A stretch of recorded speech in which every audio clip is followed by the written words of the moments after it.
going to Germany, and we are going to present what he is going to say. He will talk about casting pebbles and the time to cast the pebbles.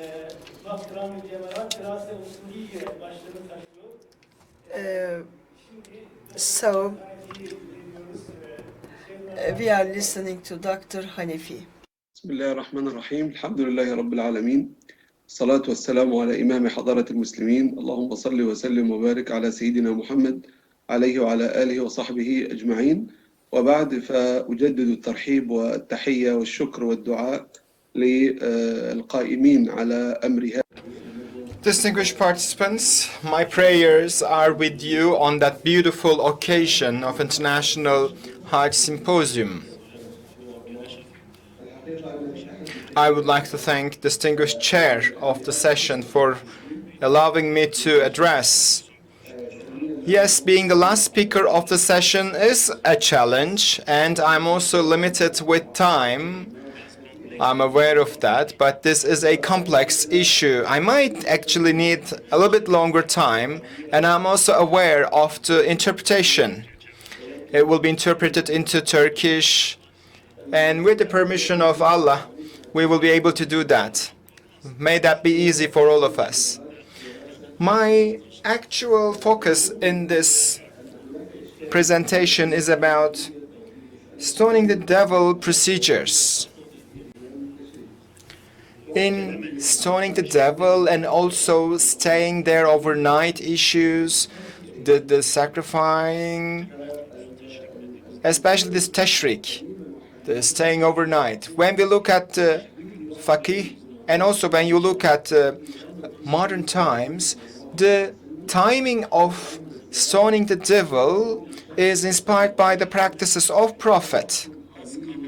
It is a little bit time until the dawn. However, the number of pilgrims are in an enormous amount at the moment. Of course, we would like to thank the Saudi Arabia government for giving us some more space. However, it is still not sufficient, especially when it comes to stoning the devil. People cannot simply make it on time. That we see that very clearly in the practices.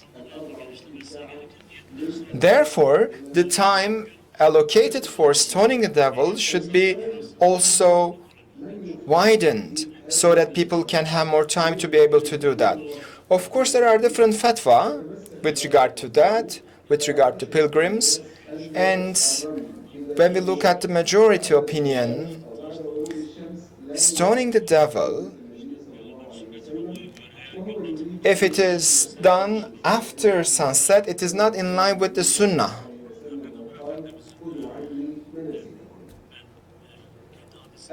And there is hadith by Prophet Muhammad, and he says that inspired from my actions in your prayers. So,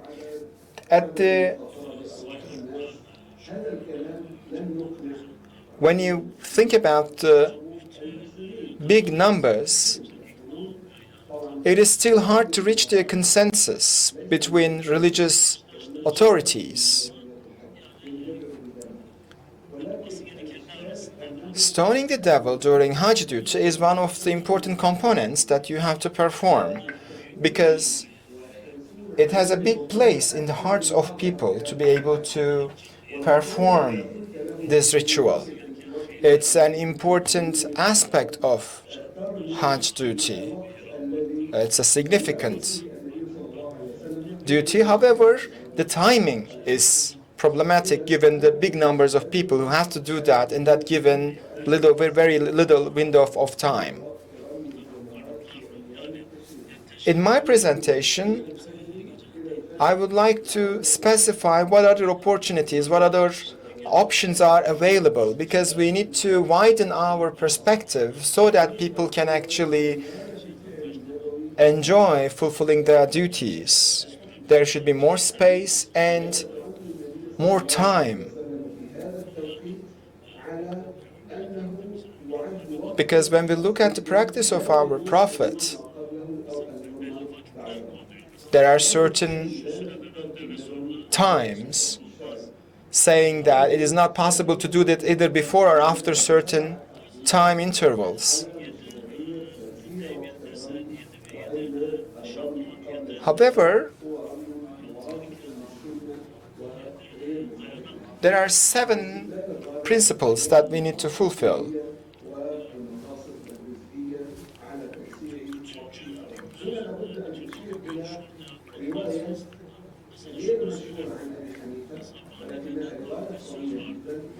There is a quotation saying that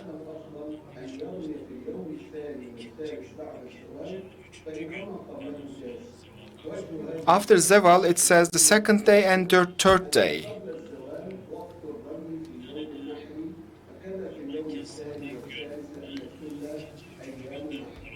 Also, it is possible to do that at the second and third day.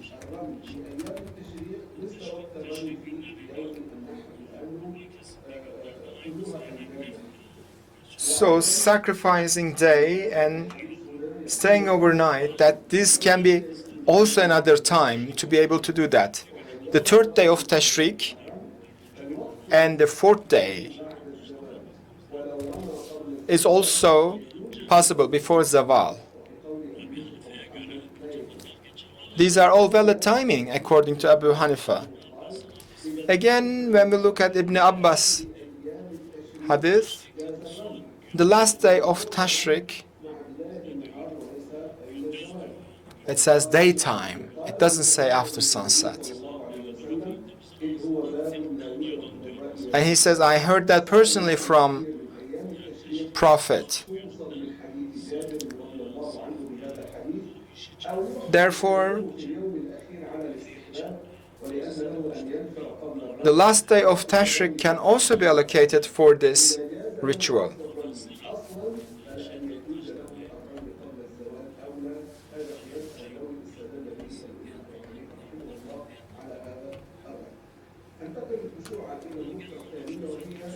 Generally speaking, when we look at the stoning the devil performed by our Prophet, and he specifically gives a time interval, and he says that it's not possible to do that before that time. So what exactly does he mean in doing that? Yes, there are some practices of Muhammad sallallahu alayhi wasallam, but we need to interpret his actions. He recommended, he preferably pointed out certain times. Let me give you 2 examples.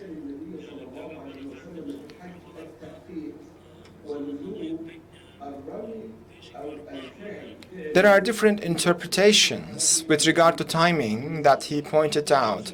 When we look at his practices, as sunnah, as you know, the circumambulation, that's after the sacrifice, you do a circumambulation, and there are different opinions about this, the circumambulation as well. Hajj,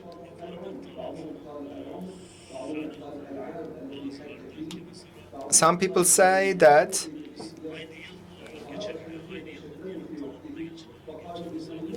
it can be performed in the entirety of the year.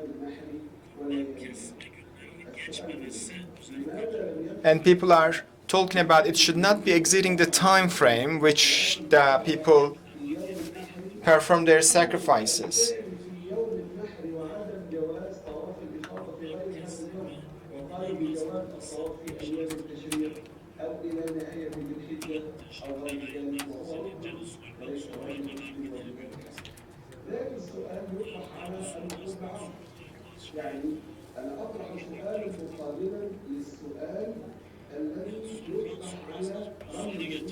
So questions bring new questions, of course.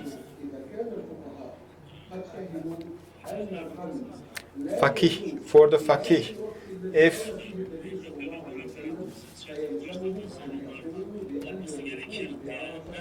some people, the people are saying that it's not possible to do it before or the Al-Faqih says that when our Prophet went to Arafat during Zawal, after the sunset. So what is Al-Faqih has mentioned that the pilgrim should be there in sunset and the Hajj will be accepted. And it is now contrary the waqfa of our Prophet in Arafat. Because in Arafat, they talk about nighttime.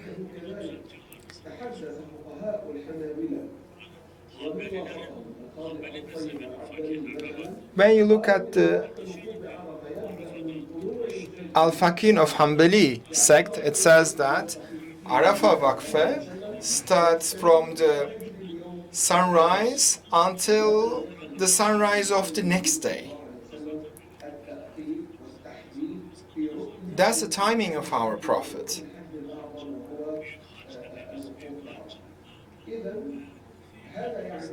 And they are among the important and significant rituals of Hajj. Therefore, the practices of our Prophet, stoning the devil, is not necessarily to be performed in a certain timing. That's my main message.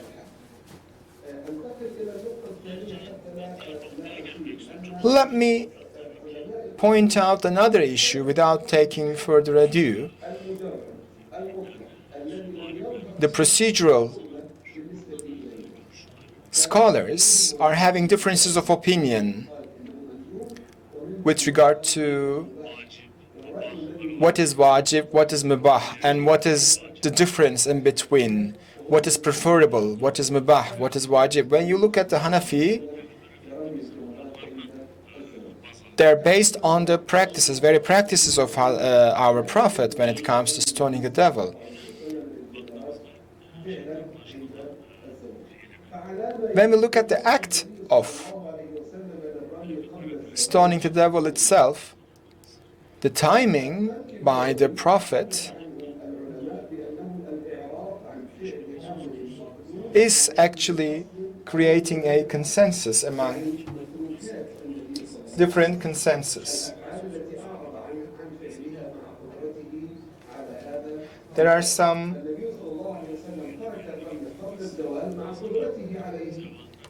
deliberate and non-deliberate practices as well.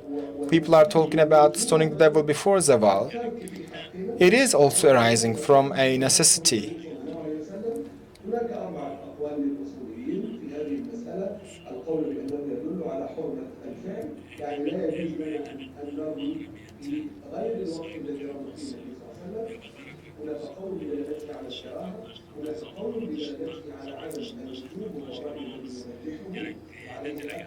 Yes, there are some scholars saying that the Hanafi Al-Faqih are talking about not performing that ritual outside the timing indicated by our Prophet.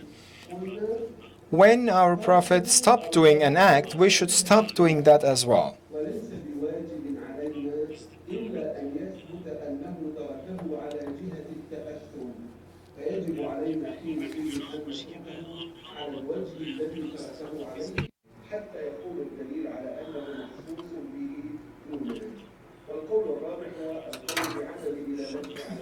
So this is also said that, as in the previous discourses, Abdullah Sadiq el-Omari said that in our Shariat, abandonment is not an excuse. It is not possible to abandon what Muhammad did. In some places, people sometimes may do wrong, but there is there may be something which brings forth punishment. So what we have to say is that before Zeval, casting pebbles is not abundant. This is not a requirement. In my presentation, what I would like to dwell on is that there are some conditions after the sun fall, after the sun goes down, and we can do it as well. So, of course, we have some evidences. Hajj obligation is given because God wanted us to go on with their beliefs, to practice their beliefs. And there are lots of questions asked, or even in Germany. So sometimes they ask why, what we are talking about a very holy religions, but there won't there be changes, some variations according to time, for example. So this is what Islam is actually. Of course, we have to carry out the obligation, but it is a flexible way of thinking. There are things that we have to do, but there are things we can be flexible. In, for example, Germany, in passport department, a person asked, people are losing their life when they are walking in the during the pilgrim duty, because this is what they can remember, the people who die there during this walk. There are some dead bodies shown on televisions, and they relate Islam with that. So the casting pebbles and these Tashrik days, we have to pray a lot. What Allah asked us to do was to pray. So it is not good to misinterpret the duties in Islam.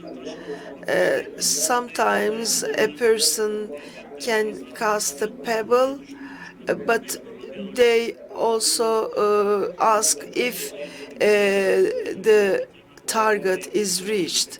But this is not the case. This only the movement there, the meaning there is important.